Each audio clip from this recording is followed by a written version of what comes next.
apologies. Let's just say technical difficulties, not human error. First, let's clear something up. I had literally just read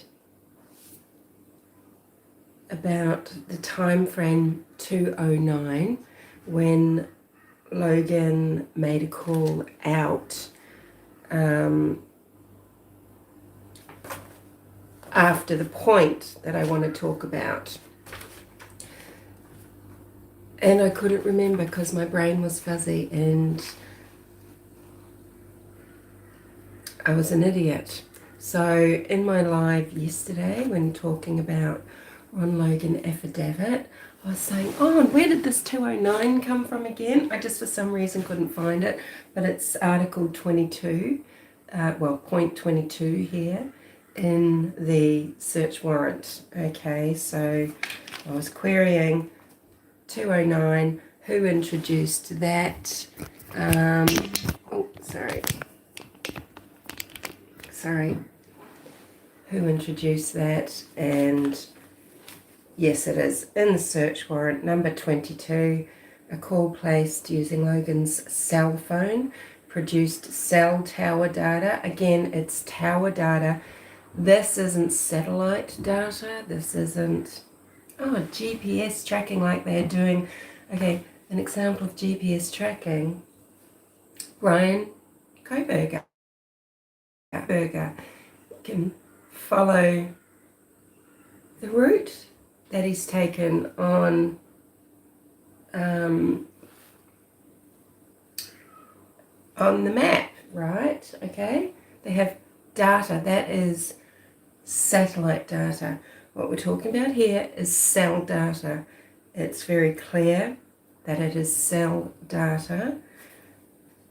A cell placed using Logan's cell phone, a call placed using Logan's cell phone produced cell tower data that shows Logan's cell phone appears to be in his property or around his property on February the 13th, 2017 at 2:09.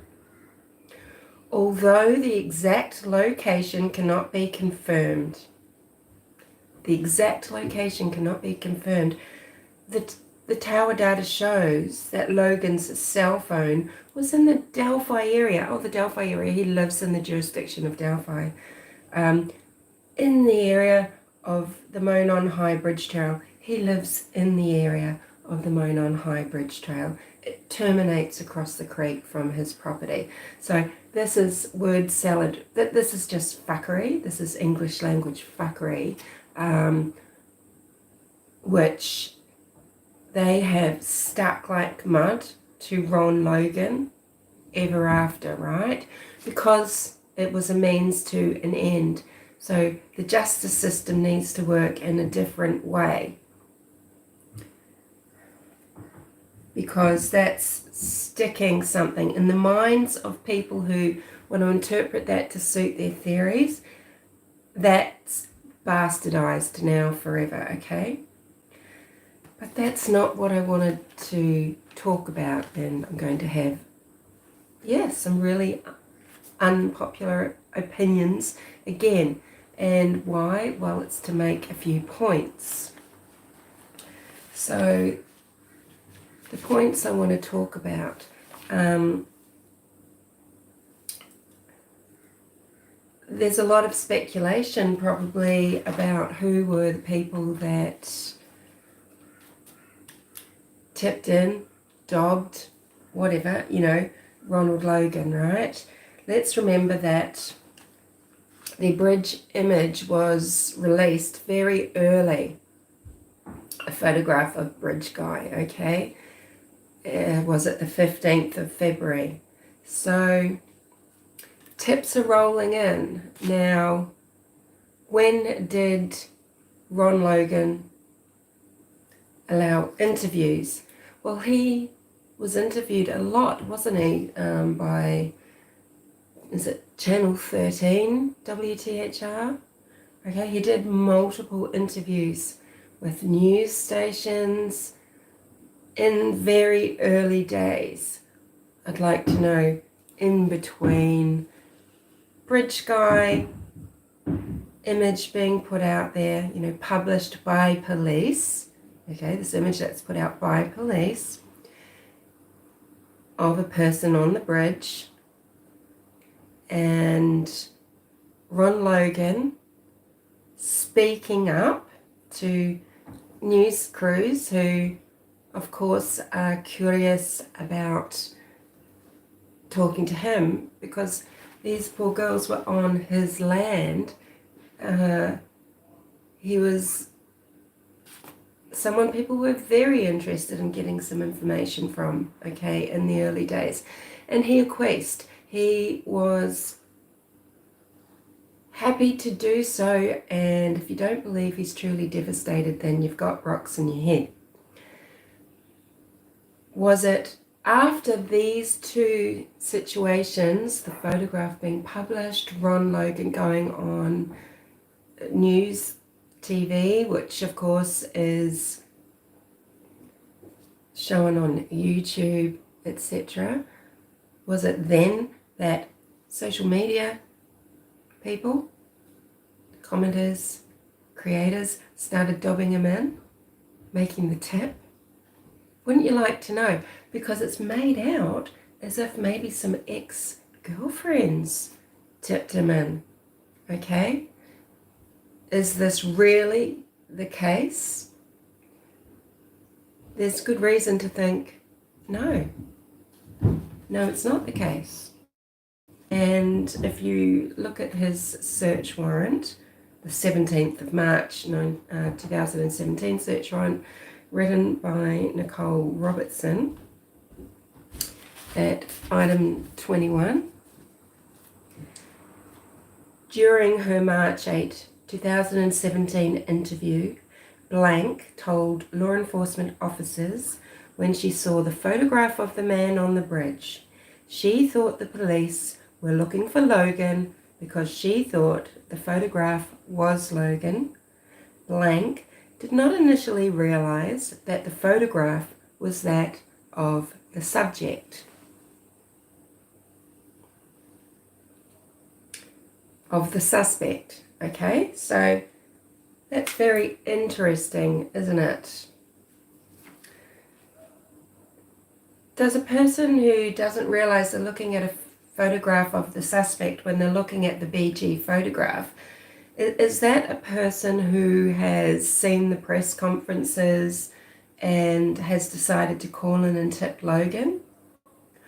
Or does it sound more like a person who is being interviewed by police because they have looked into Ron Logan and somehow found her and have showed her a photo of BG and said, do you think this could be Ron Logan? This is a photo taken on the Monon High Bridge at the back of Ron Logan's property.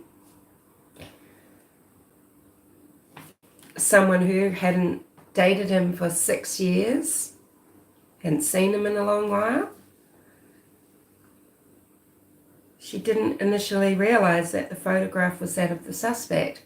That is not the wording of somebody who has seen a photo that is shown as a suspect in a double murder and thought, well, that's Ron Logan. It's twisted, it's backwards. So this whole paragraph is very obtuse, it's misleading, it's manipulative, and it's just thrown on in there.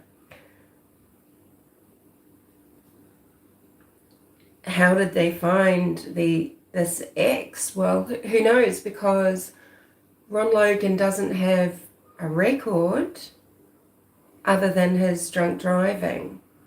So I guess there could be incidents reports somehow that might have been put into their system correctly, where they could search for Ron Logan and see that maybe a complaint had been made about him by a woman stating there was violence in a relationship. Now, she hasn't pressed charges. It hasn't gone anywhere. He doesn't have any convictions to do with anything other than these drunk driving situations that he eventually went to prison for.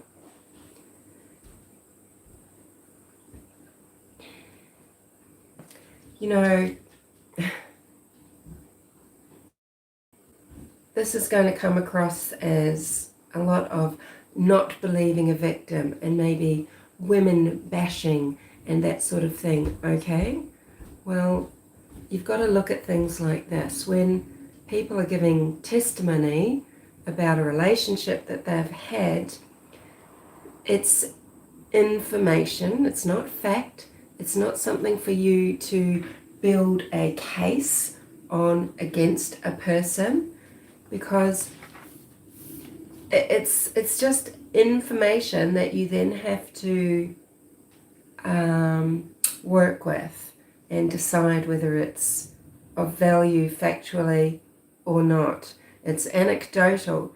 And the women speaking up about Ron Logan, well, let's just say they don't have their reputations, and that's just the bottom line when it comes to the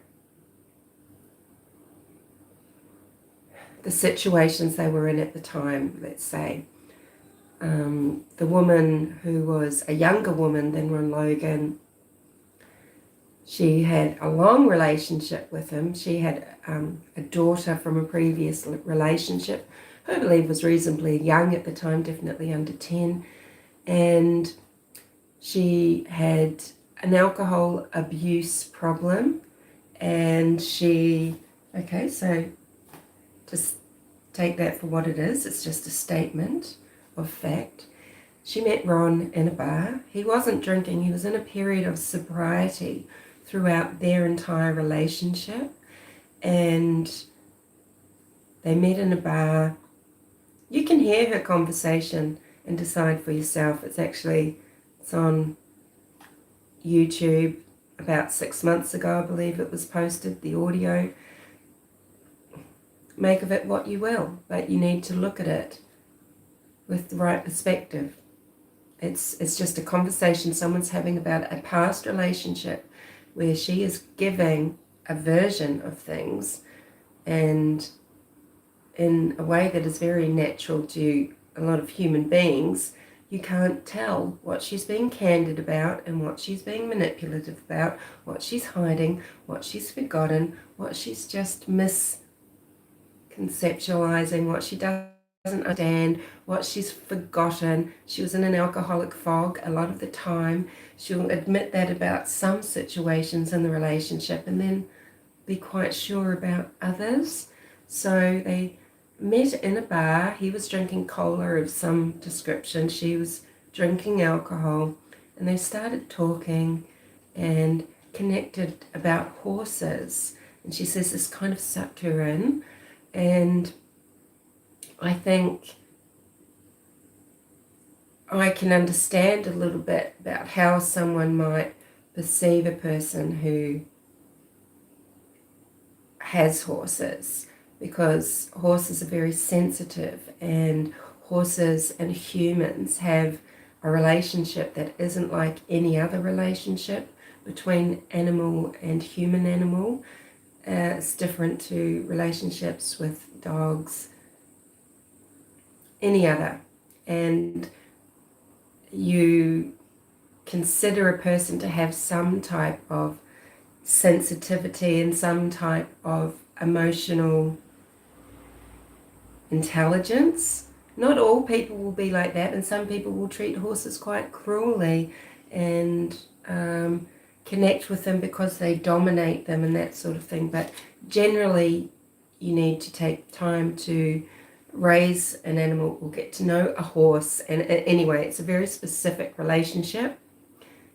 And you can see that there is in one TV interview, Ron is with his, is it an Appaloosa or some sort of piebald horse maybe, or I can't remember the name, brown and white.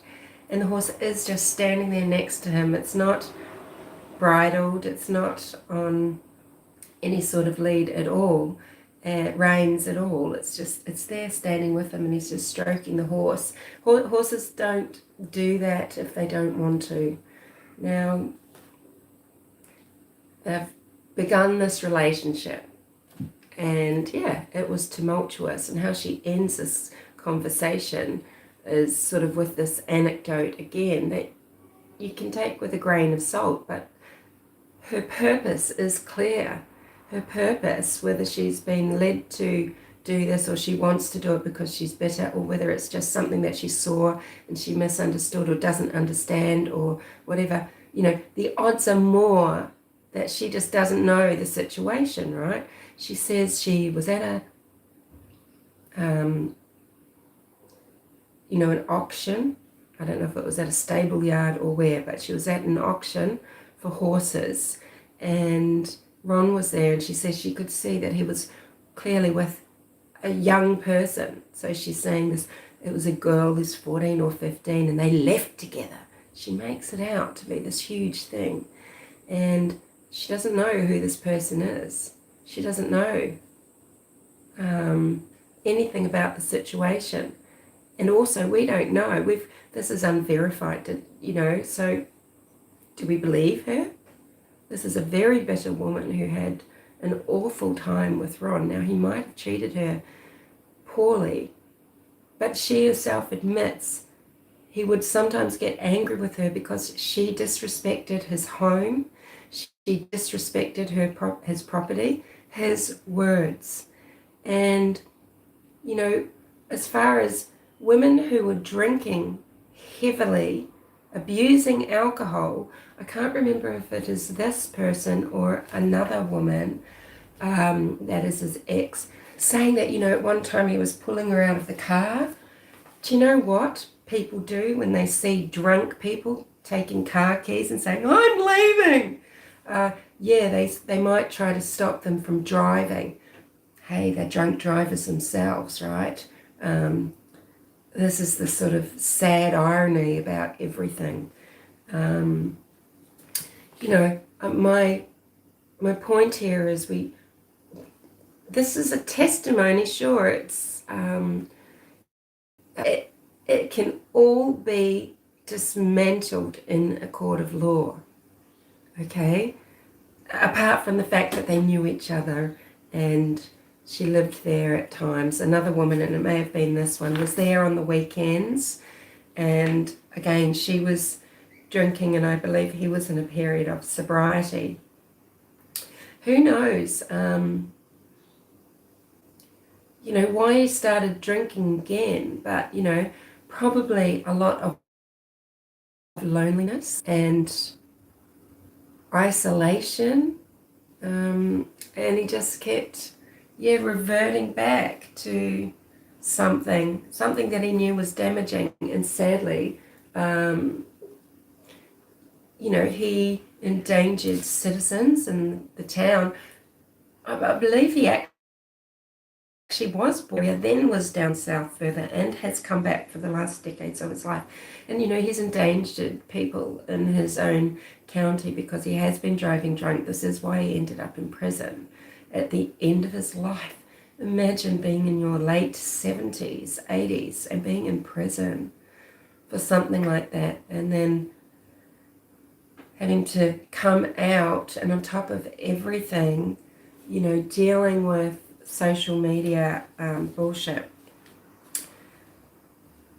So, it's not written here that law enforcement officers approached an ex-partner of Ron Logan and showed her the photograph.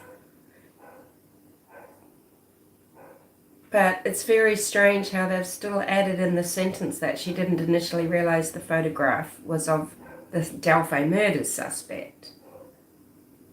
So there's some trickery there. If they showed her saying, "Is this Logan on the bridge?" I don't know. I don't trust it. I don't think anyone should trust it.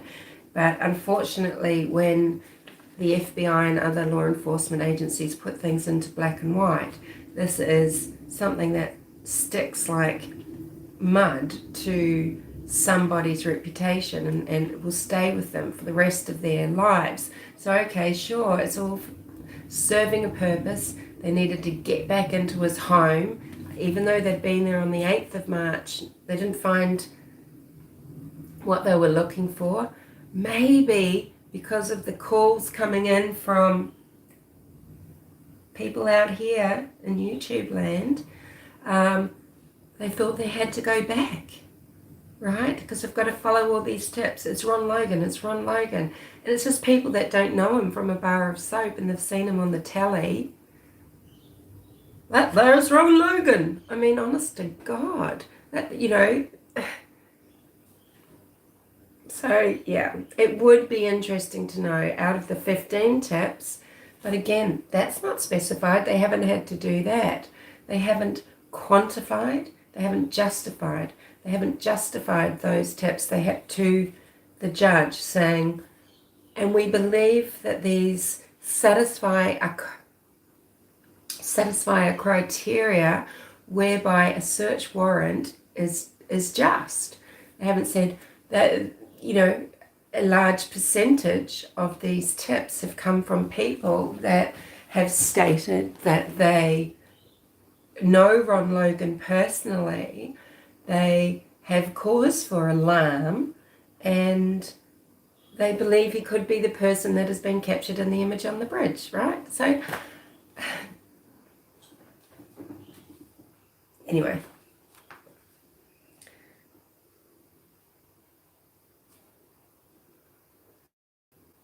So, number 21, just take a look, just as an exercise into how you move forward in analysing everything else that you use to come to your own conclusions about cases, and take it from there, right? So they've written this in a way that if you were lazy, you'd just go, ex-girlfriend, yeah, she has identified Ron Logan as BG. She's identified him. Maybe she's tipped him in. It's simply not the case. We don't know what the case is. Read and understand what's right in front of your face. Cell phone data,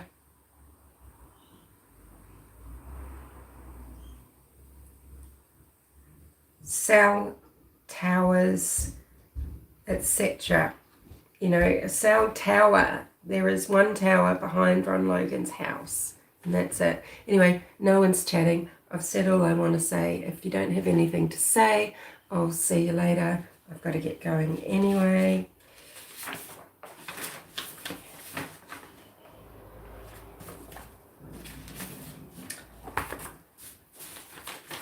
Nobody? All right, see you later.